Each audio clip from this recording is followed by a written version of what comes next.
자, 안녕하세요. 저는 방문각에서 전공생물을 가르치고 있는 그 신범식이라고 합니다. 자, 이번 시간에는 2023학년도 대비해서 전공생물 어떻게 공부해야 할지, 그리고 전공생물 시험이 어떤 것인지 개략적으로 한번 살펴보도록 하는 시간을 갖도록 할게요. 자, 그럼 설명회 시작하도록 하겠습니다. 자, 일단 중등 임용시험, 이건 기본적인 거니까 이거 체크 한번 간단히 하고요. 그래서 일단 자격증은 있을 거고요. 이 한국사 능력 검정 시험 상급 이상인데 요걸 여러분들이 이제 안 따고 시험 공부를 시작하는 친구들이 있는데요. 되도록 빨리 따는 게 좋습니다. 이미 땄으면 모르겠지만 안 딴 사람 같은 경우는 2월, 5월, 그다음에 8월, 10월 이렇게 있는 걸로 알고 있는데요. 최대한 빨리 따도록 하고요. 그리고 시험 일정을 한번 살펴보면요. 작년의 경우에 있어서 보면 공고는 10월 달에 이렇게 있고요. 1차 시험이 11월 말에 있었습니다. 이거는 재작년의 경우 제외하고서는, 코로나 때문에 재작년 경우 제외하고서는 항상 최근에 들어서는 11월 말이니까 그렇게 생각하면 되고요. 토요일. 합격자 발표는 이제 12월 말이고, 2차 시험이 예전에는 2주 정도에 걸쳐서 있었는데, 코로나 때문에 이틀 정도로 줄어들었습니다.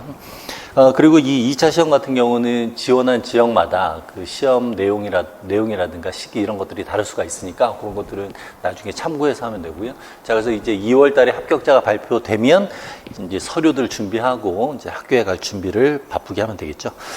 자, 최종 경쟁률을 한번 살펴보면 2022학년도 같은 경우는 9.79대 1이에요. 이건 전반적인 경우고 역시 지역마다 다릅니다. 어떤 지역에서는 10몇 대, 17대 1, 18대 1 이렇게 될 수도 있고, 어떤 지역은 7대 1, 이런 식으로 6대 1 이렇게 줄어들 수도 있는데, 대략적으로 한 10대 1 정도 생각하시면 돼요. 그래서 대략 한 1,500명 정도 지원하고, 그리고 모집 인원 같은 경우는 좀 줄어들 수도 있습니다.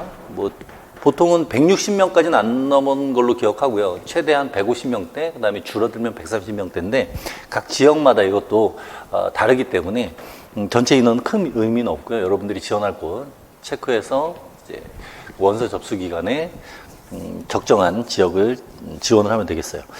자, 그리고 이제 전형 방법을 간단히 한번 살펴보면 1차 시험, 2차 시험이 있다고 했었죠. 1차 시험 같은 경우는 11월 말에 하는데 1교시, 2교시, 3교시로 나뉩니다. 그래서 교육학이 1교시 한 문제 20점 배정된 문제가 나오고요. 그다음에 2교시, 3교시 때 이 전공 내용학하고 교과론을 같이 시험 문제를 섞어서 시험을 보게 됩니다.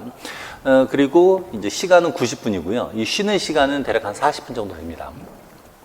자, 기입형 문제와 서술형 문제가 있는데, 이 기입형 문제 같은 경우는 이제 바뀐 형태로 봤을 때 이제 4문항, 2문항에서 총 6문항이고요. 그리고 서술형은 17문항인데, 이 중에 전공 내용학 관련돼서는 기입형 6문항 모두 전공 내용학이고요. 그 다음에 서술형 같은 경우는 11문제가 서술형으로 나오고 있습니다. 그래서 전체 이제 80점 배정이고요. 자, 그리고 이제 2차 시험 같은 경우는 지역마다 다르다고 했죠. 그래서 이런 것들 어떤 시험이 있는지 체크해 볼 필요가 있고, 지역에 따라서는 이러한 실험도 있을 수가 있습니다. 그러니까 이런 것들은 각 지원하는 시나 도교육청에서 확인을 꼭 필요해서 여러분들 지원하는 데 참고를 해줘야 되고요. 자, 1차 시험 여기서 다시 한번 체크해 보도록 할게요. 자, 앞에서 이제 전공 내용학하고 전공 교육학이 같이 있다고 했었죠. 문제 비중을 보면 전공 교육학이 한 30%, 전공 내용학이 한 70% 됩니다. 그래서 80점 만점에 2교시, 3교시 합쳐서 80점 만점에 56점이 제가 여러분들에게 강의하는 전공 내용학에 해당해요. 그리고 2차 시험 같은 경우는 지역마다 다르다고 했으니까 참고하면 되고요. 자, 여러분들이 이제 이러한 시험을 볼 때 이 출제자들이 어떤 의도를 가지고 출제를 했는가 살펴볼 필요가 있는데, 다른 건 쭉 읽어보면 되고요.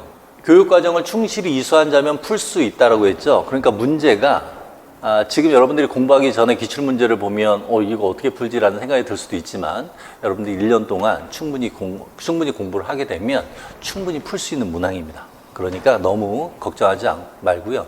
기본기부터 탄탄하게 다져가면서 커리큘럼에 따라서 여러분들이 순차적으로 공부를 하고, 이론 과정을 끝나면 그 이론 과정을 토대로 해서 문제 풀기, 그다음에 기출문제 풀면서 경향, 그리고 어떤 식으로 문제를 접근해야 되는지 그런 걸 익힌 다음에 모의고사 때 아웃풋하는 연습을 통해서 채점자가 여러분들이 출제자의 의도대로 키워드를 쓴 내용을 제대로 채점자가 파악할 수 있도록 쓰는 연습, 그렇게 정리하는 연습, 그런 연습들을 하고 최종 정리를 하면 충분히 풀 수 있으니까 시험 보기 전부터 너무 겁먹을 필요는 없습니다. 충분히, 그리고 또 마음 조급하게 생각할 필요도 없고요. 차근차근 나가면 돼요. 자, 이제 채점 방법에 대한 얘기를 한번 해볼 텐데요. 채점이라는 것도 여러분들이 고려해 볼 필요가 있는 게, 여러분들이 아무리 많이 알고 있어도 답안지에, 이게 서술형이기 때문에 답안지에 답을 쓸 때 채점한 사람이 눈에 보일 수 있도록 써줘야 돼요. 뭐 당연한 거 아니냐라고 생각할 수가 있지만, 실제로 모의고사를 여러분들에게 이제 문제를 제공하고 푼 다음에 실강생들 같은 경우에 제가 첨삭을 해주는데, 첨삭할 때 보면 키워드가 보이지 않는다거나, 키워드는 제대로 안 쓰고 빙빙 돌려서 답을 쓴다거나, 서술형 문제 같은 경우는 4줄에다가 써줘야 되는데 4줄에 한 2-3문장 정도 쓰면 됩니다. 그런데 그걸 이제 반으로 또 한 줄을 또 반으로 나눠서 5줄을 만든다든가 6줄을 만들어서 빽빽하게 쓰는 친구들이 있어요. 그렇게 쓰게 되면 정작 키워드가 채점자에게 안 보이지 않을 수가 있겠죠. 그러니까 여러분들이 알고 있는 것을 아웃풋하는 것도 중요합니다. 왜냐하면 채점자가 제대로 봐줘야 되기 때문에. 자, 그럼 채점자가 여러분들 답을 쓴 것을 제대로 확인을 할 수 있는 상황인지 아닌지를 한번 보면요. 이 3인이 독립 채점을 합니다. 그 1,500명을 각각 채점을 한다는 얘기예요. 그래서 한번 채점을 하고 또 다른 사람이 채점한 것도 보고, 그런 식으로 독립적으로 채점을 하는데 그렇게 알고 있는데, 1,500명을 11월 27일 날, 작년 같은 경우 그렇게 시험을 본 다음에 채점 들어가서 12월 31일까지 다 정리한 다음에 1차 합격자를 발표를 하게 되니까, 실질적으로 한 4주, 뭐 아무리 길게 잡아야 한 4주 정도 채점하는 시간이 이 채점자에게 주어지는데, 1,500명을 다 채점한다는 게 쉽지가 않죠. 뭐 전공 내용학만 하는 것도 아니고 교과론도 있고요. 그 다음에 교육학도 다 채점을 하기 때문에, 그래서 여러분들이 답을 쓸 때는 키워드 위주로 채점자가 알아볼 수 있게 깔끔하게 깔끔하게 쓸 필요가 있습니다. 그러니까 여러분들이 단순하게 인풋만 열심히 하는 게 중요한 게 아니고요. 알고 있는 것을 채점자가 볼 수 있게 아웃풋하는 연습도 평소에 할 필요가 있어요. 모의고사 때 잠깐 하는 것보다는 여러분들이 그 이론 과정이라든가 문제풀이 과정에서 답을 쓸 때 그 답을 실제 시험 시간에 정리해서 쓴다라는 생각으로 연습을 평소에 할 필요가 있습니다.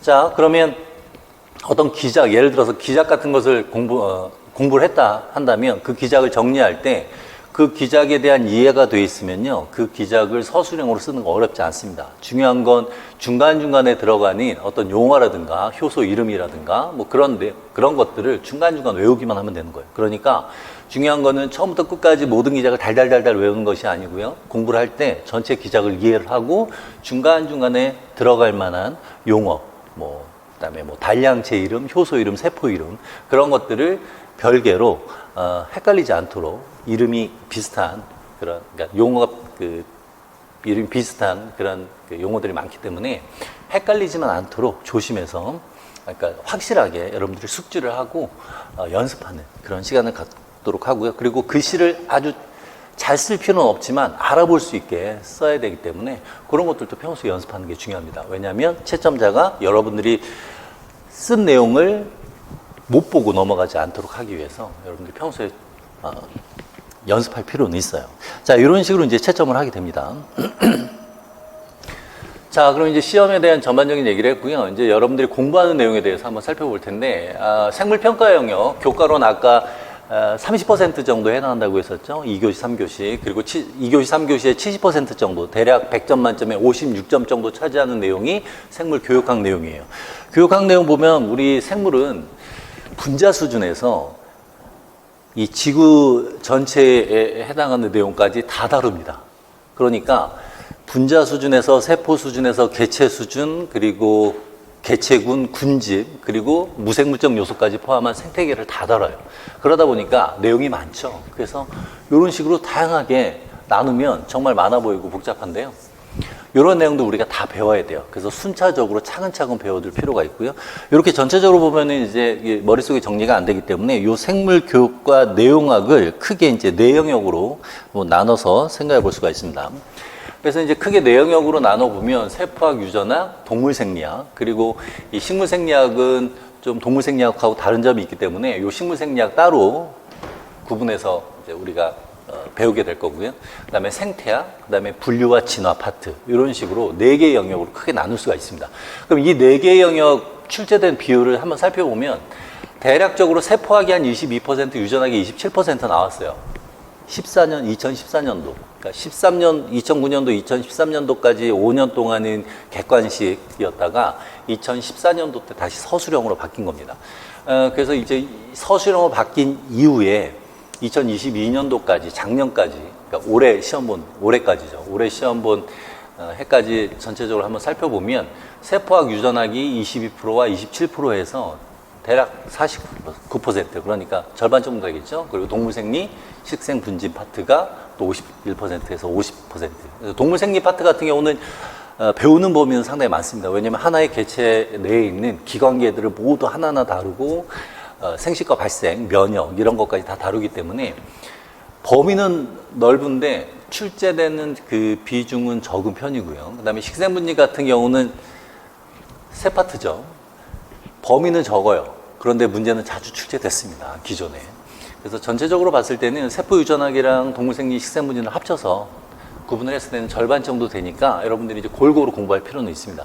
특히 이제 이 세포학 파트가 상당히 중요해요. 이게 기본이기 때문에 세포학 파트 할 때 여러분들이 잘 이해를 하면 유전학이라든가 동물생리 잘 따라올 수가 있습니다. 그리고 식생분진 파트는 그 범위가 적으니까 여러분들이 공부하는데 부담이 없고요. 기출문제 풀면서 어떤 식으로 나오는지 그런 것들 잘 체크해 주면 되겠습니다. 자, 그리고 이제 요번 연도, 요번에 11월 27일 날 시험 출제된 문제를 한번 살펴보면 지금 전공 내용학 기준으로 보는 겁니다. 전공 내용학에서 앞에서 우리 17문제, 11문제 이렇게 있었는데요. 그 중에서 11문제가 서술형이고요. 6문제가 기입형이 출제가 됐습니다. 그래서 80점 만점에 56점이 출제가 됐고, 작년도 마찬가지, 그 다음에 올해 또 이렇게 나왔습니다. 그리고 서술형 문제는 4점이에요, 문항당. 그리고 기입형 문제는 문항당 2점입니다. 이따가 그 기출문제 몇 개 이제 유형별로 우리가 볼 텐데, 그때 한번 살펴보면 되고요. 자, 그래서 지금 살펴보면 세포학, 유전학, 동물생리, 식생분진 나온 비중을 보면요. 세포학, 유전학, 동물생리, 식생분진에서 기입형이 골고루 출제가 됐고요. 서술형도 이런 식으로 골고루 출제가 됐습니다. 그래서 전반적으로 작년에 비해서 올해는 상당히 이제 고른 분포로 출제가 됐고, 그리고 문제도 그냥 평이한 수준으로 이제 출제가 됐어요. 자, 그럼 이제 문제 유형. 자, 이제 우리가 어떤 내용들을 배웠는지, 이제 배우게 되는지를 살펴봤으니까, 보통 문제 유형이 어떤 식으로 출제가 되는지 한번 살펴볼 텐데요. 특정 용어를 묻는 문제가 최근 몇 년 들어서 자주 나왔습니다. 특히 이제 세포 이름 묻는 문제가 많이 출제가 됐었고요. 단량체라든가 전구체 이름, 이런 것들이 출제가 계속 되고 있어요. 기입형에서 뿐만 아니라 서술형에서도 서술형 문제를 보면 이제 작성 방법, 그래서 어떤 식으로 작성을 하라는 그런 틀을 제공을 하는데, 그곳에서도 기입형처럼 특정한 세포 이름을 묻는다라든가 효소 이름이라든가 단량체 이런 것들을 묻게 됩니다. 그러니까 여러분들이 공부를 할 때 이러한 내용들을 여러분들이 객관식에서 고르는 게 아니라 직접 쓰는 것이기 때문에 쓸 때 용어가 잘못되면 안 되겠죠. 비슷한 용어들도 있으니까. 그래서 그런 실수를 조심하기 위해서 이런 것들을 외울 때는 한 번 정도 신경 쓰고요. 그래서 시험 보기 전까지도 잘 체크를 해서 실수로 틀리는 그 일이 없도록 할 필요가 있고요. 이런 실험 방법 편사 이런 것들 다 물어봐요. 그러니까 전체 기작 공부하면서 이해를 하면서 자꾸 복습을 하면서 그 용어들을 체크를 하게 되면 실수할 확률이 줄어들겠죠. 그래서 여러분들이 공부를 할 때는 한 번 보고 또는 2번 보고 이런 식으로 끝나면 안 되고요. 시험 보기 전까지 계속해서 복습을 해줘야 됩니다. 그래서 복습을 하기 위해서 교재 자체를 복습을 한다기보다는 강의 시간에 여러분들이 작성한 노트 위주로 그러한 용어들 실수하지 않도록 볼 필요가 있고요. 자, 조절 기작 과정 자체를 이해하는 거. 요거는 이해하면 돼요.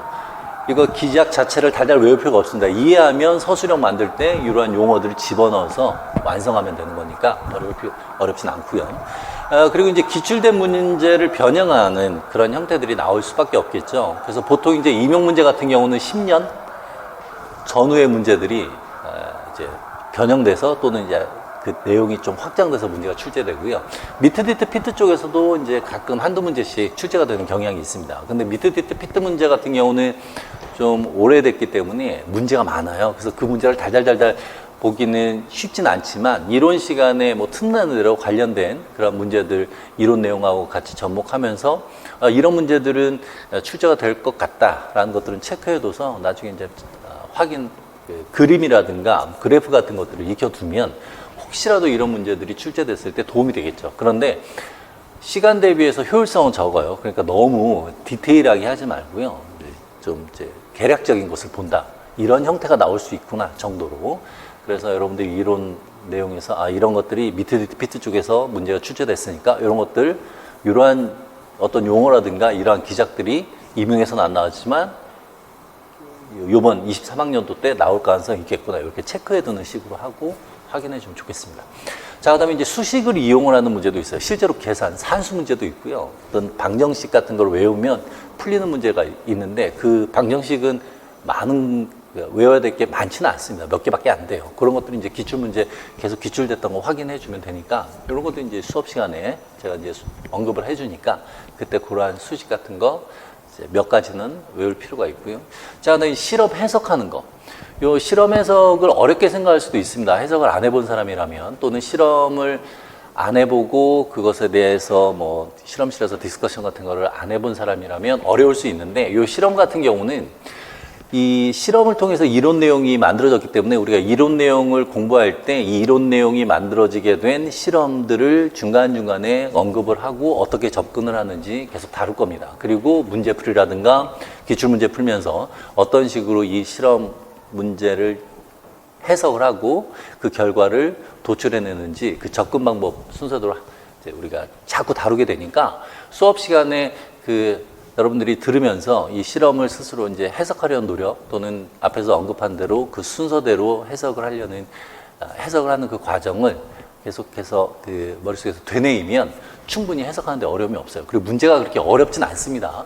그러니까 충분한 내용이니까 이런 것도 어렵게 생각할 필요는 없고요. 이론 내용 잘 따라오면 되고요. 기출문제 풀 때도 잘 어떻게 해석이 어떤 순서대로 이루어지고 어떻게 결과를 분석을 하는지 익히면 됩니다. 어렵게 생각할 필요 없고요. 쭉 수업을 들으면서 익힐 수가 있으니까 걱정할 필요 없습니다.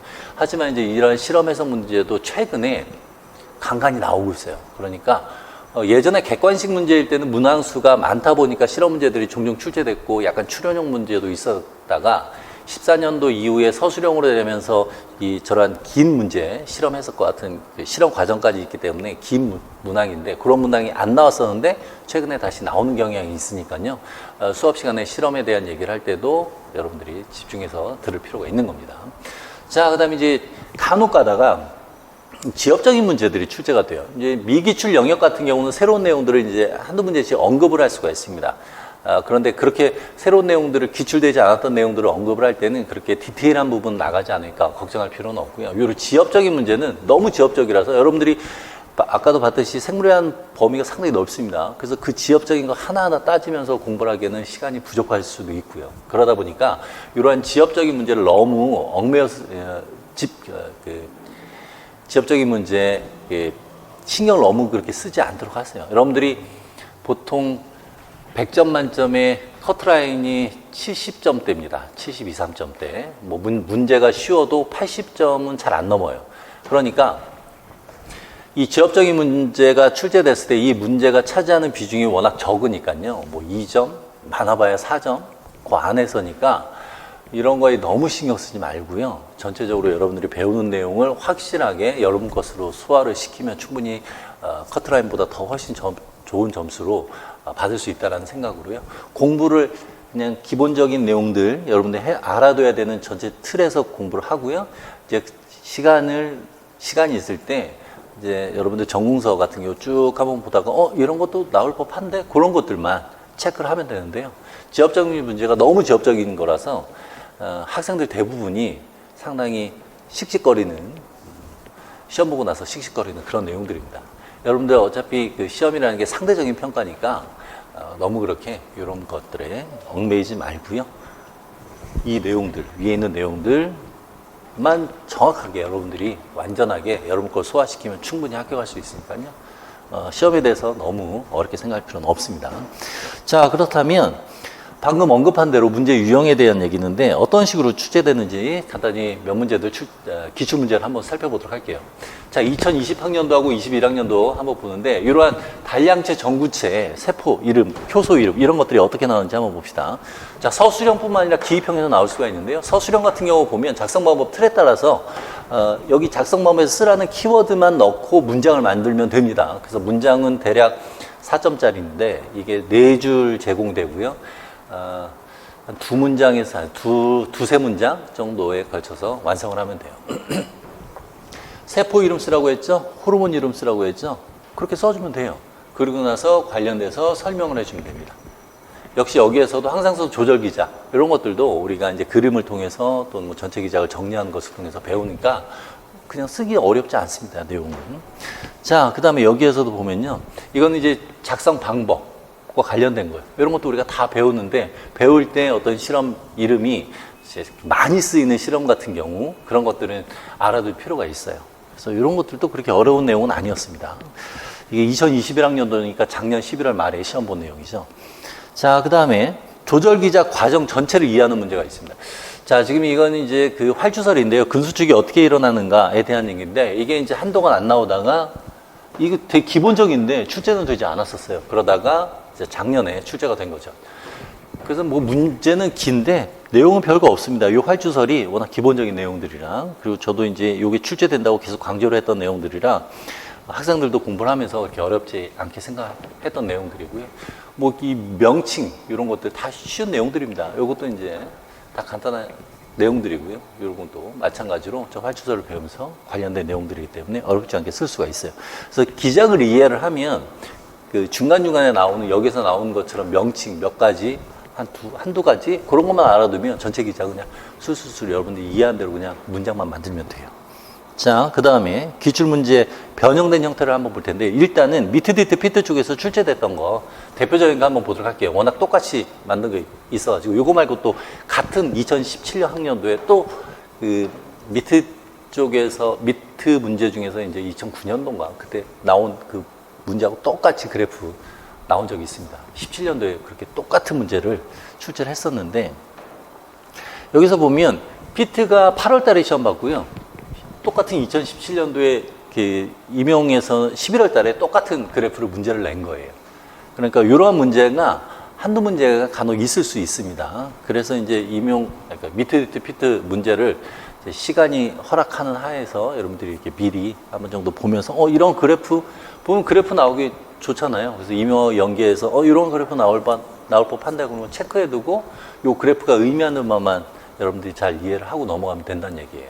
그래서 이런 식으로 보기 같은 거 체크해주면 이제 이 보기 내용이 여기 작성 방법에 이제 들어가서 알 수 있습니다. 물론 저 그 미트 피트 문제를 안 풀어도 이 문제는 풀 수 있어요. 대신 미리 한번 보게 되면 이 문제 푸는데 좀 더 빠르게 풀 수 있고 정확하게 풀 수가 있죠. 여러분들이 실제로 이제 시간이 부족할 수가 있어요. 문제 파악해야 되지, 그걸 써야 되고, 또 답안지에 작성을 해야 되고, 그러니까 키워드 쓰고 그 키워드 위주로 답안지를 작성하다 보면 의외로 시간이 부족할 수가 있습니다. 그러니까 미리 알면 좀 더 시간을 줄이게 되니까 다른 문제에 좀 더 집중을 할 수가 있겠죠. 그런 의미에서 보는 거예요. 자, 그 다음에 이번에는 임용 기출 문제 출제된 경우 한번 봅시다. 임용 문제가 2011학년도 그리고 2020학년도를 보면요. 이게 이제 낙엽이 떨어지는 과정, 탄리 과정에 대한 얘기입니다. 이 탄리 과정 나온 내용을 그대로 여기에서 그림, 전공서에 이 그림만 다른 그림을 써서 똑같이 문제를 낸 거예요. 그래서 뭐 이렇게 기입형으로도 낼 수가 있고요. 서술형으로도 낼 수가 있습니다. 그래서 특히 이제 2011학년도 이렇게 객관식 문제가 있었을 때 객관식 문제에서 나오는 이러한 보기 내용들을 이제 여러분들 기출문제 풀면서 익혀둘 필요는 있습니다. 또 출제가 될 수가 있으니까. 자, 이번에 또 기출문제 변형 한번 또 볼까요? 대략 한 10년 전 2010학년도 때 나왔던 문제와 2022학년도 요번에 나온 문제인데요. 요 수정과 관련돼서 우리 같은 경우는 이제 발생 과정 처음 파트가 이제 수정인데요. 요 수정과 관련돼서 이제 다수정, 즉 하나의 난제에 여러 정자가 한 번에 수정되면 안 되니까 그것을 차단하는 방법이 있습니다. 그러한 방법이 예전에 출제가 됐었어요. 그래서 이제 빠른 차단, 느린 차단과 관련돼서 실험 얘기와 그에 대한 객관식으로 문제가 나왔었는데 요 내용이 그대로 이런 그래프들도 다 배웁니다. 이런 것들. 2022학년도에 나와요. 그래서 이제 빠른 차단 나왔고요. 이제 느린 차단. 다수정 완만 방지 관련돼서 빠른 차단, 느린 차단 관련된 내용을 그래프라든가 그림만 다른 것을 이용을 해서 출제가 된 겁니다. 그래서 이런 내용들을 여기에 맞게끔 이것도 내용 그렇게 어려운 내용 아니에요. 간단한 내용입니다. 써주면 돼요. 역시 여기에서 마찬가지로 서술형이지만 이러한 물질 이름, 뭐 명칭 이렇게 관련돼서 문제가 출제될 수가 있습니다. 이런 식으로 기존에 기출됐던 뭐 임용에서 기출됐던 또는 뭐 미트디트 피트 쪽에서 기출됐던 문제들을 이제 또 이용해서 문제가 출제될 수가 있죠. 완전히 새로운 문제를 출제할 수도 있지만 저러한 기존 출제 문제를 이용할 수가 있습니다. 자, 이번엔 수식 이용한 경우 한번 보도록 할까요? 자, 요 수식 이용하는 경우 같은 경우는 2018학년도에 요거 계산하는 PKA를 계산하는 요 그 방정식을 알아야 풀 수 있는 문제가 있었습니다. 그리고 요 적정곡선은 대표적인 내용이라 요거는 이제 제가 수업 중에 뭐 강의 때 기본반, 심화반, 그다음에 문제풀이반, 기출문제 풀 때, 모의고사 때, 그다음에 최종 정리할 때 6번에 걸쳐서 강조를 하는데 이걸 마지막에도 잘 이해를 못하는 학생들이 있더라고요. 그러니까 이러한 내용들 그때 딱 나왔을 때 바로 이론 강의 때 한번 딱 이해를 제대로 해주면 그 다음부터는 너무 기본적인 내용들이라 쭉 풀 수 있는데 한번 이해를 한 것처럼 생각하고 복습을 안 하면 까먹죠. 그러면 이제 그 다음에 일반 과정 때 얘기를 했는데 까먹으면 심화 때 배우고서 또 복습 안 하면 까먹고 그러다 문제풀이반 때 풀 때는 아는 것 같았어도 또 까먹게 되면 이런 문제들이 출제됐을 때 금방 풀어야 되는데 헤맬 수가 있어요. 그래서 이러한 적정곡선은 나중에 수업 중에 또 자세하게 잘 얘기를 해줄 거고요.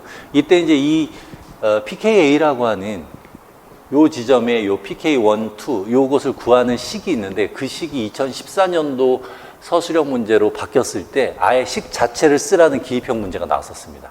그리고 2018년도는 그 식을 이용을 해서 문제를 풀 수 있는 문제가 나온 거예요. 그래서 이러한 수식을 알아둬야 풀 수 있는 문제도 있고요. 요것도 마찬가지입니다. 요것도 기본적으로 이제 생태학 파트에서 나오는 생장곡선 그 식인데 요 생장 속도 관련돼서 식을 알면 아주 간단하게 풀 수 있는 기출 문제가 다수 출제가 됐었어요. 그러니까 이렇게 계속해서 그 중요도가 높아서 출제가 자주 되는 이러한 식 같은 거는 여러분들이 기본적으로 외워줘야 되겠죠. 그래서 이러한 수식을 이용한 문제가 있고요. 자, 실험 해석과 관련돼서 이러한 실험적인 내용들을 알아야 풀 수 있는 문제가 이렇게 실험 원리를 이해해야 풀 수 있는 문제. 왜 이러한 물질을 사용하는지 그런 것들도 우리가 수업 시간에 대표적으로 사용되는 실험 방법에 대해서는 우리가 원리를 다루게 됩니다. 방법적인 것도 다루게 되고요. 그것도 여러분들이 알면 그대로 풀 수 있는 그런 문제고요. 자, 그리고 2020학년도에도 보면요. 이건 약간 응용을 하는 문제인데요. 이것도 이제 여러분들이 수업 중에 배운 그 실험 기법을 이해를 하면 응용과 관련돼서 잘 이해를 할 수가 있어요. 이러한 실험 기법 같은 경우는 이미 단순하게 그 문장으로 외우는 것이 아니라 글로 외우는 것이 아니라 이미지로 외울 수가 있습니다. 그래서 실험 방법, 그래서 뭐 이거 같은 경우는 mRNA가 어떻게 나오고 그때 이제 탐침이 어떻게 결합하는지를 우리가 그림을 그리면서 이해를 하니까 그 이미지를 머릿속에 익히면 이러한 문제 풀 때 그 이미지대로 여러분들이 결과를 도출해낼 수가 있습니다.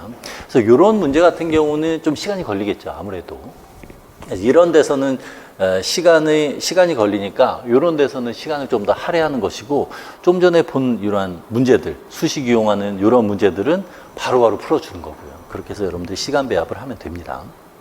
그래서 실험 해석 문제가 나온다고 해서 너무 어렵게 생각할 필요가 없고요.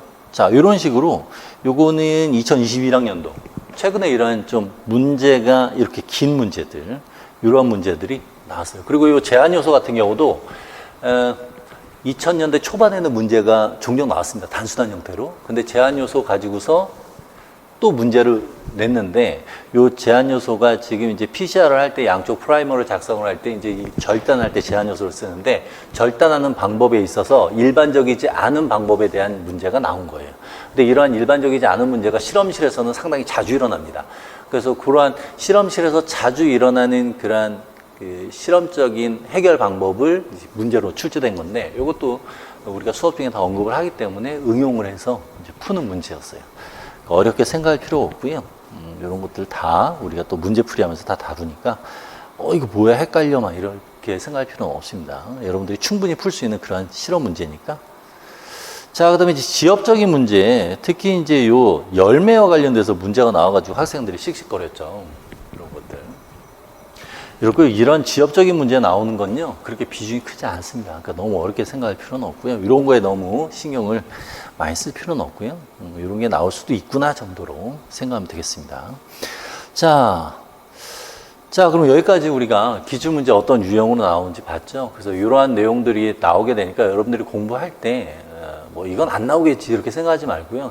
대표적으로 자주 출제되는 저런 내용들, 뭐 전체 기작 이해하고 용어 이해하고, 결국에는 뭐 여러분들 이해하고 용어들, 물질들 이름들, 세포 이름들 그런 거 다 여러분들이 그때마다 복습할 때마다 한 번씩 더 되뇌이면 대략 한 10번은 복습한다 생각하고 공부를 해야 돼요. 이론 강의 때마다 복습하고 문제 풀이 때 또 그 내용을 가지고서 문제를 푸는 것이니까 그때도 복습하는 겸이고요. 그러면서 문제 풀이 기간 때도 이론 과정 배웠던 걸 또 복습한다는 생각으로 시간 내서 공부를 해줘야 되고요. 그리고 또 저 같은 경우는 그 이론 강의 때 복습용 문제를 따로 줍니다. 그래서 여러분들이 이제 한 주 동안 공부하고 그 다음 주에 여러분들에게 문제 풀게 제공을 해주는데, 그때만 그 공부한 내용 내가 뭘 알고 있는지 또는 모르는지 어떤 걸 안 외웠는지 내가 잘못 알고 있는 건 어떤 것인지 이런 걸 체크할 수 있는 시간인데, 그때만 해도 상당히 도움이 많이 된다고 하더라고요. 학생들에게 물어보면 많이 도움된다고 하는데, 문제는 풀어야 돼요. 근데 제 수업을 듣고 그 다음에 또 이제 수업을 듣는 학생들이 있는데, 그 학생들이 문제 풀면서 질문을 해서 야, 너 작년에 풀어봤잖아요. 그래도 이해가 안 되고 모르겠네요. 그래서 솔직히 말해 그러면 실은 안 풀었어요. 올해는 열심히 풀어야죠. 이런 소리를 하더라고요. 그러니까 여러분들에게 제공하는 것들은요, 필요하기 때문에 여러분들에게 또 도움이 되기 때문에 여러분들에게 제공하는 것이니까 힘들고 시간 내기 어렵다 하더라도 꼭 시간을 내서 복습은 반드시 하도록 하세요. 그런 문제를 제공을 안 하면 복습을 안 하는 것 같아서 일부러 제공을 하는데, 그렇게 제공하는데도 또 복습을 안 하는 친구들이 그 다음에 또 오더라고요. 그때마다 꼭 복습을 해야 돼요. 여러분들이 공부했다 하더라도 내가 뭘 제대로 했는지 또 빼먹은 없는 것인지 체크할 필요가 있잖아요. 그래서 여러분들이 제공하는 복습용 문제를 통해서 확인을 하면 됩니다. 그런 식으로 이제 복습을 하면 되고요. 자, 그러면 이제 마무리 단계로 여러분들이 이제 전반적으로 어떤 그 생물이라는 것이 어떤 것인지 한번 체크하고 넘어가도록 합시다. 자, 생물이라는 건 원자 수준에서부터 시작을 하죠. 근데 우리가 이제 원자는 기본적으로 어떻게 화학 반응이 일어나는지에 대한 이해를 하기 위해서 원자, 전자, 뭐 이런 거, 옥택트 규칙 이런 것 정도로만 이해하고요. 중요한 건 우리 생물의 생명 현상이 나타나기 시작하는 파트는 이제 분자 파트입니다. 특히 이제 분자 수준에서도 우리 몸을 구성하는 4개의 고분자가 있어요. 그래서 단백질, 지질, 핵산, 탄수화물.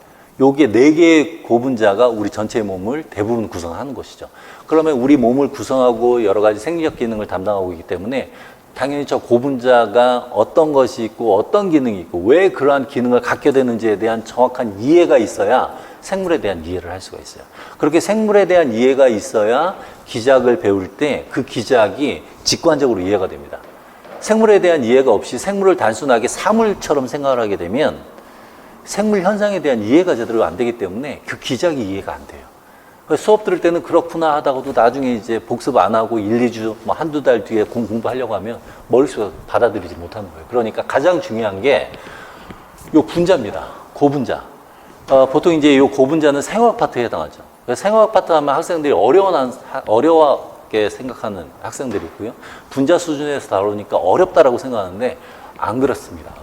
요거 기본적인 거니까 요것만 잘 이해를 하면 그 다음부터는 생물이라는 것이 이러한 원리로 작동을 하는 것이구나 해서 기작을 얘기를 했을 때 받아들일 수가 있어요. 그래서 일반 생물학이 중요합니다. 일반 생물학 시간에 분자 파트부터 생태계까지 전체적으로 쫙 이해를 하죠. 처음 분자 배울 때는 이게 생물하고 연계가 안 돼요. 그러다가 계속해서 저 분자 파트 내용들이 계속 나오니까 비로소 머리에서 체계가 잡힙니다. 그럼 심화 파트에서 분자 파트를 좀 더 그 디테일한 부분 그리고 좀 더 범위를 넓혀서 설명을 하게 되면 이해가 돼요. 그리고 그 내용이 이게 생물에서 어떤 의미가 있구나라는 게 이해가 됩니다. 그러면 그 다음 내용들이 다 이해가 될 수가 있는 거예요. 왜 지금 일반 생물학과 심화 생물학을 언급을 하냐면 예전에 이제 그 일반 전공이 아닌데 생물 전공으로 어떻게 환경 쪽 하다가 생물 전공으로 해서 자기는 생물이 모른다라고 하면서 일반 생물학을 들은 친구가 있었어요. 그래서 이 친구는 나는 잘 모르는 사람이야. 그래서 질문도 되게 어려워하고 질문하는 거 어려워하고 다른 사람과 이제 디스커션을 할 때 그때는 이제 그 스터디 지금 팬데믹 시기가 아니었을 텐데 스터디를 하면 말을 잘 안 하는 자기는 모른다는 전공이 아니니까 모른다는 생각에 다른 친구가 더 많이 한다는 생각에 말을 잘 안 하고 아끼는 친구가 있었는데 그렇게 일반 생물학이 끝나고 심화 생물학 딱 심화 생물학이 들어왔는데 이제 새로 전공인 학생이 심화 생물학을 딱 갔어요. 근데 그 친구는 일반 생물학을 안 듣고 심화를 바로 들어온 친구고요. 이 친구는 전공이 아닌 친구는 일반 생물학 듣고 심화 들어온 친구. 어떤 질문에 그러니까 수업 시간 그러니까 강의 중간 그 쉬는 시간에 얘기하는 거 보면 심화반에 바로 들어온 전공인 친구가 이제 막 얘기를 하죠. 잘 모르겠다. 이게 무슨 의미지? 이러면 비전공 학생이고 일반 생물학인 학생이 내가 알기로는 하면서 조심스럽게 설명을 해주더라고요. 오히려 비전공 학생이 더 많이 설명을 해주고 더 많이 알고요. 전공인 학생이고 일반 생물학 안 듣고 심화반 들은 학생은 의외로 이해를 못해요. 설명을 해줘도 그게 직관적으로 이해가 안 돼요. 생물에 대한 개념이 없어서. 그래서 이제 그때 이제 느꼈죠. 제가 아무리 전공 학생이라 하더라도 대학교에서 배우는 것은 한정돼 있고요. 보통 중간고사, 기말고사 시험 보고 까먹잖아요. 그리고 전체적인 얘기를 교수님들이 안 다룹니다. 그러다 보니까 이해가 안 되는 상태이고 단순하게 외우기만 했기 때문에 어떤 기작을 여러분께 이해를 시키려고 설명을 할 때는 설명을 하면 그걸 100% 받아들이지 못합니다. 하지만 비전공 학생은 일반 생물학을 들은 상태에서 심화만 들어오면 그걸 잘 받아들여요. 그렇기 때문에 요 파트가 중요한데요. 한 번만 들어서는 전체적인 내용과 연결하기가 쉽지는 않습니다. 그런데 일반 생물학 듣고 다시 한번 또 들으면 이제 전체적으로 생물과 연계해서 알 수가 있다는 얘기예요. 그래서 여러분들이 항상 공부를 할 땐 기본이 탄탄해져야 돼요. 요 파트 처음에 뭐 저거 당연한 거 아니야? 뭐 단백질 구조 뭐 1차부터 4차 구조 뭐 그런 거 다 알고 있는 내용 뭐 핵산 뭐 알고 있는 내용 이렇게 우습게 보고 이렇게 넘어가잖아요. 어느 순간 여기에서 이제 다룬다고. 그러면 그게 무슨 내용이었지? 그게 왜 그래요? 이렇게 질문하는 학생들이 있는데요. 요 파트를 우습게 보면 안 됩니다. 중요한 파트고요. 중요하기 때문에 기출 문제도 많이 출제가 돼요. 그래서 요 파트는 여러분들이 다른 거 몰라도 저 분자 파트를 잘 이해하고 그러면 이제 전체적으로 여러분들이 잘 소화시킬 수가 있습니다. 자, 앞에서 우리가 4개 영역 얘기했죠. 세포학 파트는 세포, 그 다음에 유전학 파트는 요 분자 순위에서 유전자가 발현돼서 단백질이 만들어지는 과정.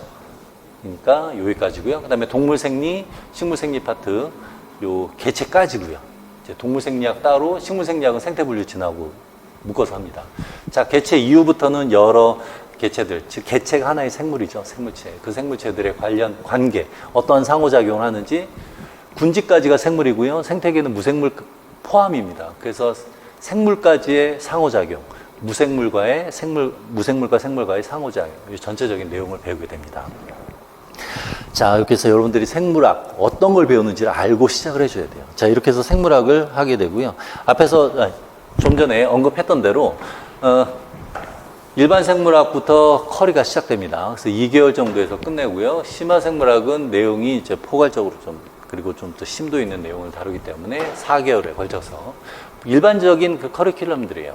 다른 선생님들도 이러한 양상을 나타내고 어떤 선생님들마다 이제 그 가르치는 스타일이 다르기 때문에 일반 생물학부터 가르치는 분들도 있고요. 이걸 합쳐서 가르치는 분들도 있습니다. 그거는 이제 여러분들 스타일에 따라 선택하면 되는데 저 같은 경우는 좀 전에 얘기한 것처럼 한번 전체적으로 머릿속에 집어넣어야 그 다음 내용들을 이제 받아들일 수 있고 또 전체적인 내용을 받아들인 다음에 또 심화 때 다루게 되면 복습의 개념도 되니까 저는 제 스타일은 일반 생물학 한 다음에 이제 심화생물학으로 이제 들어가게 됩니다. 그리고 이제 단원별로 복습 겸해서 문제를 풀고요. 그다음에 기출 문제도 전체적으로 다 풀면서 어떤 유형이 나오고 어떤 식으로 배운 내용들이 출제가 되는지를 살펴보는 3개월에 걸쳐서 살펴보는 시간이고요. 그 다음에 이제 아웃풋하는 연습, 모의고사는 대략 한 4회, 최종 정리는 한 2주 정도, 2회 정도에 걸쳐서 이제 우리가 보게 됩니다. 그러면 6주 정도 되는데요. 그래서 시험 보기 전에 한 2주 전에 이제 종강을 해서 2주 동안 여러분들이 잘 정리할 수 있는 시간 갖게 되면 되는데, 충분히 여러분들이 순서대로 따라오면 충분히 시험 볼 수 있는 준비가 되는 것이고, 특히 가장 중요한 것은요, 요 이론 과정이에요. 요 이론 과정 때 이 이론 내용을 여러분들이 숙지를 많이 하면 할수록 문제 풀이 때 문제가 잘 풀리고요, 복습도 잘 될 수가 있습니다. 내가 뭘 모르는지를 알 수가 있기 때문에. 그러면 이제 요 6월달이 고비예요. 학생들이 6월달에 힘들어합니다. 막 6월달 되면 지치니까 힘들어하는데, 요 고비를 잘 넘기면 이제 문제 풀이 때는 이제 언덕 고비를 넘었으니까요, 이제 공부하는데 좀 덜 힘들어요. 물론 이제 걱정되는 마음은 있겠지만 이미 알고 있는 내용을 문제 풀면서 확인하니까 재미도 있고, 아 이게 이런 거였지, 재미도 있고요. 아 이런 거 모르는 거 몇 가지 탁탁 체크하면서 다시 한번 복습하는 과정에서 또 한번 체크하면 되니까, 요 이론 과정 때 여러분들이 죽었다 생각하고 하면 돼요. 실질적으로 1년 동안 공부한다고 하는데 1년 공부 안 하는 거죠. 11월까지 공부하는 거죠. 그 중에서도 6개월만 제대로 공부를 하면요, 그 다음은 확인하고 다듬고, 그러니까 전체적인 틀을 만든 이후에 다듬고 세밀화하고 그런 부분에 해당합니다. 그리고 이제 추가적으로 이런 것들 나올 법한데 그런 것 추가적으로 집어넣으면 되는 거고, 그리고 이제 최종적으로 정리하면서 이런 것들 내가 숙지가 제대로 안 됐구나, 이런 것들 한 번 더 헷갈리니까 한 번 더 외우자, 그리고 연습하는 시간, 그런 것들 그 시간을 가지면 됩니다. 그러니까 다시 한번 얘기하지만 가장 중요한 건 6월까지예요. 제일 중요한 파트가 6월이고요. 이때는 풀면서 이론 과정 복습하면서 내가 어떤 것을 제대로 모르는지 체크해두고 추가하는 그러한 시간을 가지면 되겠습니다. 자, 그리고 일반 생물학은 여러분들이 그 전공을 4년 동안 했으니까, 졸업하고 전공도 했는데 내가 뭐 일반 생물학 뭐 알고 있는데 뭐 중요하겠어? 심화부터 바로 들어가지. 요거는 정말 위험한 생각입니다. 제가 학생들을 봤을 때 상당히 위험한 생각이에요. 일반 생물학을 듣는 게 좋습니다. 초시생 같은 경우는 특히 그렇고요. 제 경험상으로 한 3, 4년 공부하다가 제 수업을 들어오는 학생들이 있는데, 마지막이다라는 생각으로 딴 데서 막 공부하고, 그래서 이제 들어와서 얘기를 하다 보면 일반 생물학을 잘 제대로 정리를 안 하고 들어온 친구들이 있어요. 그래서 그러한 친구들은 힘들어할 수가 있습니다.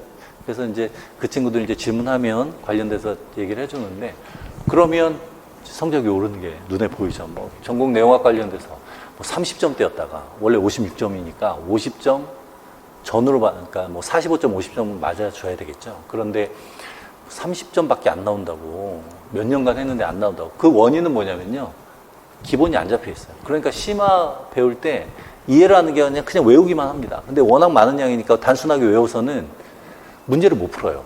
그래서 특히 초시생, 그리고 재수생 이상인 학생들의 경우 일반 생물학이 제대로 머릿속에 안 잡혀 있다, 그러면 듣는 것을 권합니다.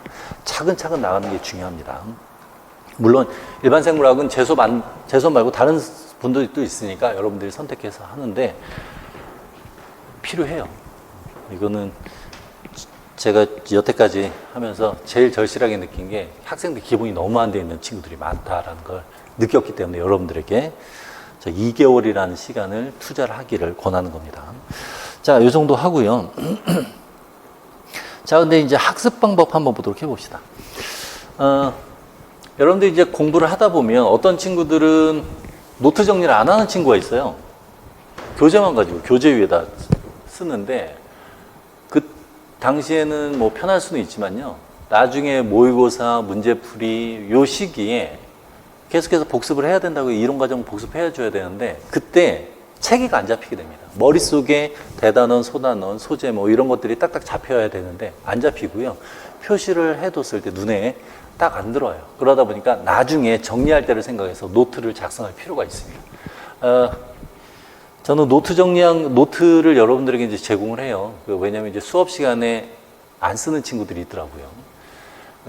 그리고 쓴다 하더라도 막 정리도 안 되게. 최대한 판사할 때 최대한 그 정리해서 판사를 하는데 학생들이 그것도 안 쓰고 정리도 제대로 안 하기 때문에 그래서 저는 이제 노트를 학생들에 제공합니다. 물론 100%다 완성된 노트를 제공하지는 않고요. 수업 시간에 졸면 안 되니까 중간중간에 써야 되는 부분들 빼놓고 또 이제 그림 그려야 되는 부분들을 빼놨습니다. 그래서 수업 시간에 좀 더 집중할 수 있게 노트를 제공하고 있는 셈이고요. 그 다음에 노트 정리가 반강제적으로 될 수 있게.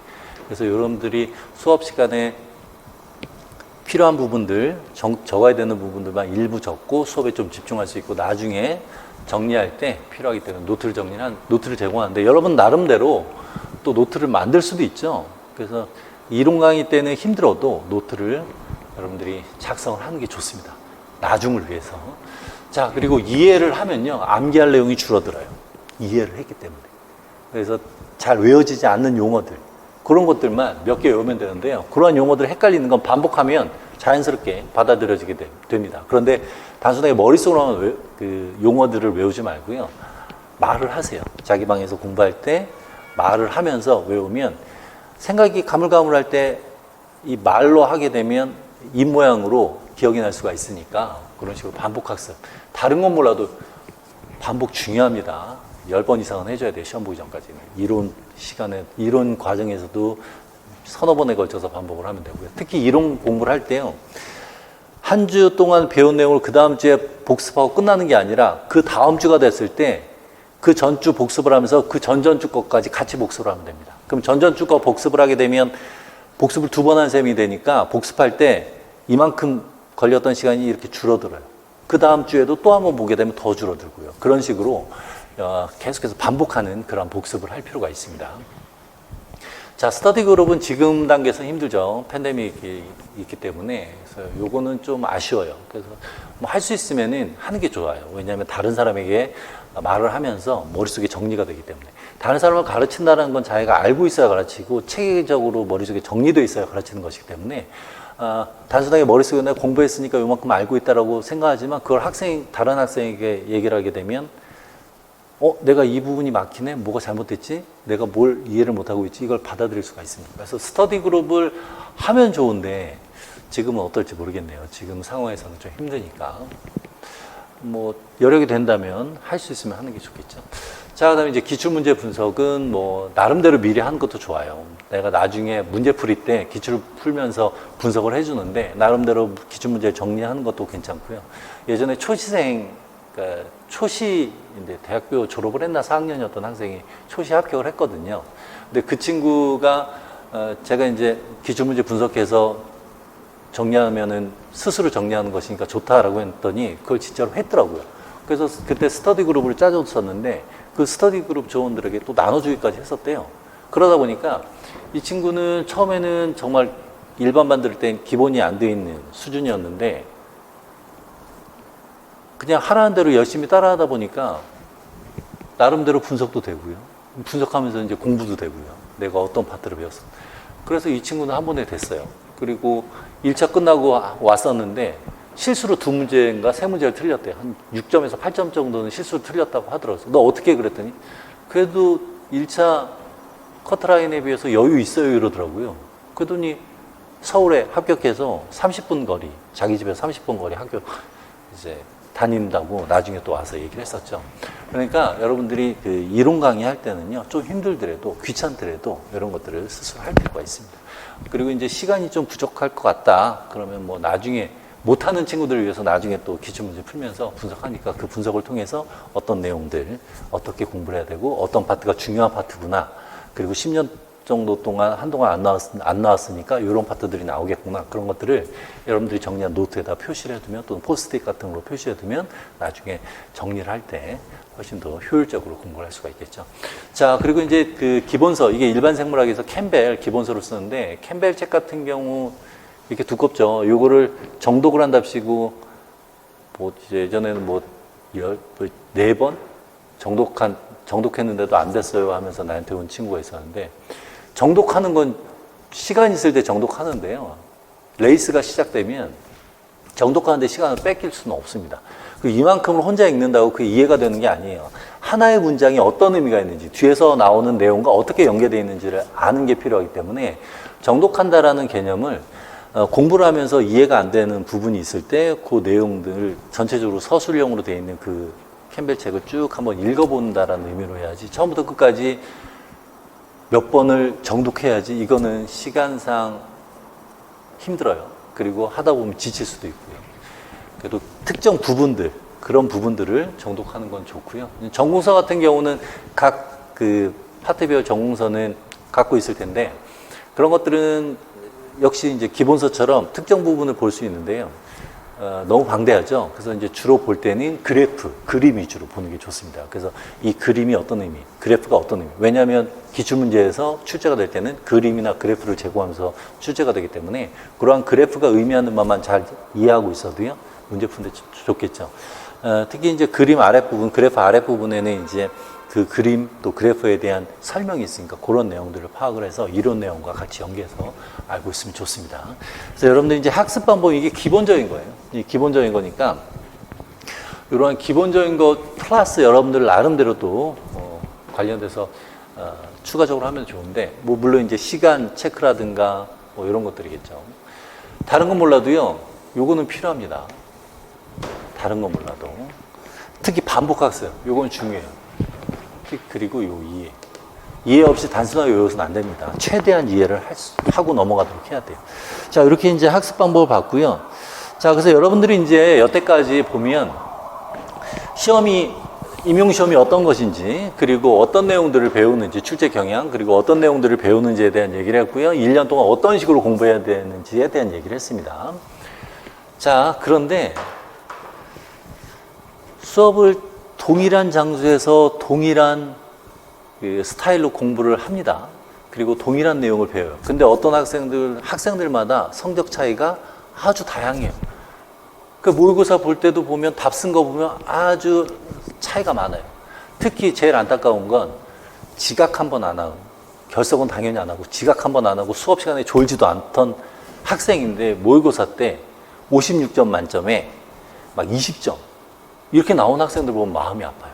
그러니까 그런 친구들 보면 열심히 나왔는데요, 이걸 봤는데, 물론 이제 복습도 제대로 안 했을 가능성이 크겠죠. 이해했다라는 생각으로. 근데 그런 친구들은 공부하는 그 방법을 좀 바꿀 필요가 있는데요. 이 방법이라는 거 아마도 내가 가르쳐 준 대로 했을 거예요. 배우는 내용 다 똑같고. 뭐가 문제냐? 왜 공부하는지에 대한 동기부여를 안 했다라는 생각이 들더라고요. 그러니까 여러분들이 공부를 할 때는 왜 공부하는지를 생각해야 돼요. 지금 Why하고 What이라고 써놓은 건 어떤 책을 인용해서 쓴 건데요. Start with Why인가? 그 책이 있습니다. 그게 2009년도에 초판 나온 것 같은데, 우리나라에 2021년도에 이제 그 번역돼서 나왔어요. 그게 어떤 작가가 회사 생활을 했던 사람인데요. 그 사람이 이제 글을 쓴 건데, 어떤 사람은 성공을 했단 말이에요. 그래서 저 사람이 왜 성공을 했을까? 그래서 다양하게 각 분야에 성공한 사람들을 조사를 해봤대요. 알고 봤더니 왜 이 일을 하는지에 대해서 생각을 하고 접근을 했대요. 이 일을 시작했대요. 그러니까 단순하게 그냥 배워야 되니까 배운다라기보다도 내가 왜 공부를 하는지에 대해서 그 목적 의식이 생기면 배우는 내용들을 더 잘 흡수할 수 있다는 얘기예요. 여러분들이 물론 시험을 잘 보기 위해서 공부를 하는 겁니다. 그런데 하나 더 한 단계 업그레이드 생각해 본다면, 여러분들이 배우는 내용을 합격한 다음에, 내년에 공부해서 합격한 다음에 내후년에 학생들에게 가르치는 내용이에요. 지금 단순하게 시험 보고 잊어버릴 내용들이 아니라 지금 배우는 내용은 학생들에게 여러분들이 가르칠 내용. 학생들에게 가르칠 때 수업 준비를 하죠. 수업 준비를 할 때는 여러 가지 학생들이 잘 받아들일 수 있게 여러 가지 준비를 하는데, 생물 내용까지 공부해서는 안 되겠죠. 그걸 미리 공부를 한다고 생각하세요. 그래서 지금 내가 배우는 내용을 나중에 학생들에게 가르쳐야 되니까 내가 이걸 100%가 아니라 120%를 이해를 해야 학생들에게 가르칠 수가 있잖아요. 그렇게 학생들에게 가르치기 위해서 미리 공부한다는 생각을 해주는 게 좋습니다. 그러면 공부에 대한 의욕도 생기고요. 저걸 내가 반드시 머릿속에 집어넣어야 학생들을 가르칠 수 있게 있구나라는 그런 동기부여도 됩니다. 내가 왜 공부하는지에 그 레벨, 그 생각하는 차이에 따라서 이 공부 방법 그리고 공부하는 내용들을 여러분들이 받아들이는 데 있어서 차이가 생길 수밖에 없어요. 물론 왜 공부하는지에 대한 생각을 하게 되면 공부하는 게 힘들지 않죠. 그리고 공부하는 게 힘들지 않으니까 충분한 시간 동안에 집중해서 할 수가 있고요. 그 차이가 작은 차이 같아도 이게 점점 벌어지는 겁니다.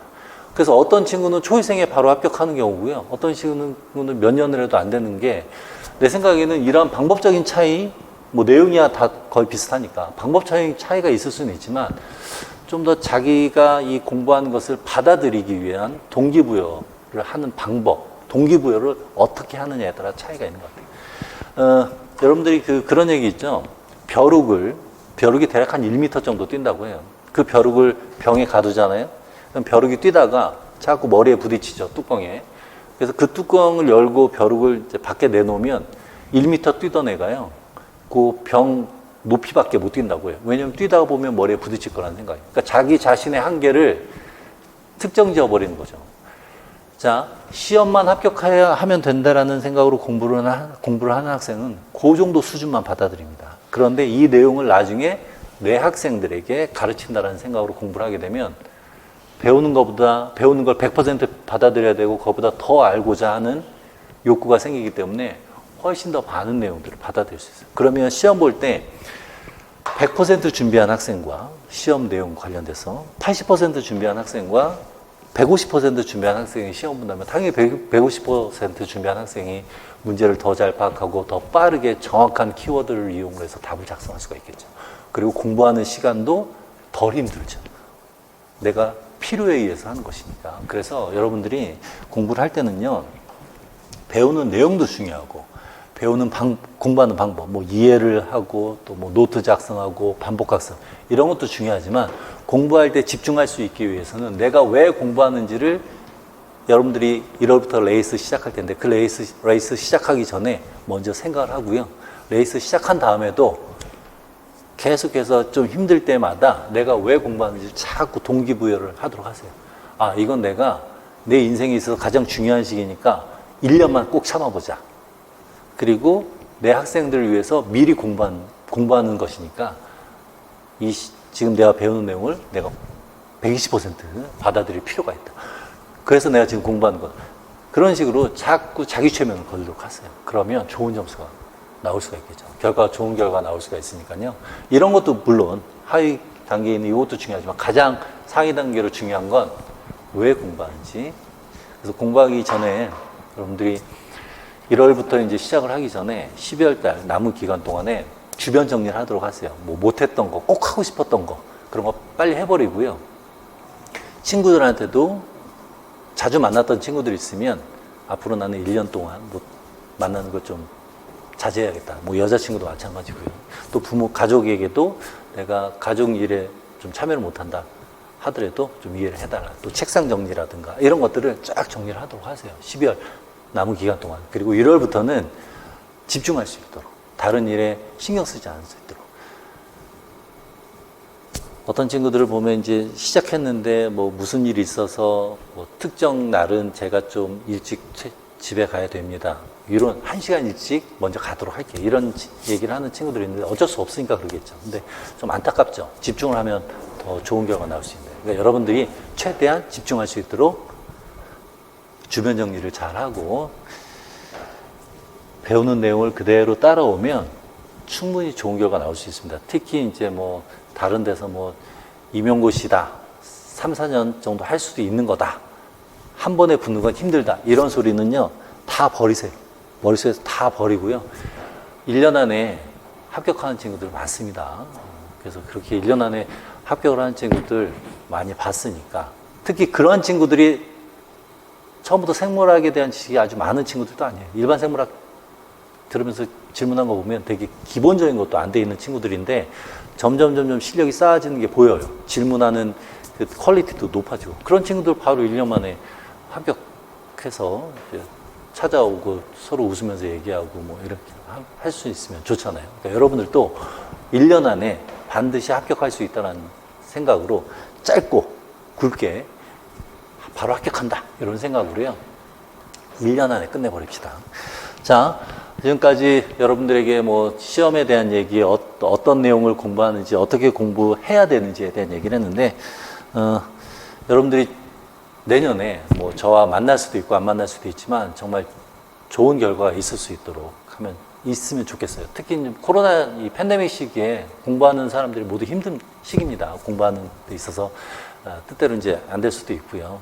공부하는 데 있어서 뭐 학원 가고 싶은데도 힘든 상황일 수도 있고 뭐 도서관 가기도 힘들어서 다른 사람 접촉하는 것도 힘들어가지고 내가 생각했던 방법대로 공부하기가 힘들 수는 있지만 모든 학생들이 다 똑같은 상황이니까 자기에게만 그러한 페널티가 적용된 것은 아니니까요. 그런 거 너무 신경 쓰지 말고요. 앞만 보고 쭉 간다는 생각으로 열심히 하면 좋겠습니다. 자, 그래서 이제 여러분들과 또 만날 수 있을지 안 만날 수 있을지 모르겠지만 저를 안 만난다 하더라도요. 여러분들이 이런 거 참고해서 좀 좋은 결과 있을 수 있도록 공부에 임했으면 좋겠고요. 그리고 저를 이제 만나는 그런 친구들 같은 경우는 이제 잘 따라와 주면 되고 또 저에게 질문도 많이 하고 그러면서 좋은 결과 있을 수 있도록 같이 힘들지만 같이 좀 나아가는 방향으로 하도록 합시다. 모든 사람들이 다 힘들어요. 자기만 힘든 게 아니니까. 그래서 힘든 시기마다 잘 극복하고요. 항상 왜 공부하는지 이걸 염두에 두고 자기 나름대로의 그 동기부여를 자꾸 리마인드 하면서 공부하면 좋은 결과 있을 겁니다. 자, 좀 시간이 길어졌는데 2020학년도 대비 전공 생물 이 내용학 관련된 설명회는 여기까지 하도록 하겠습니다. 듣느라 수고 많았습니다. 내년에 좋은 결과 있길 바라도록 할게요. 자, 이만 마치도록 할게요. 자, 수고했습니다.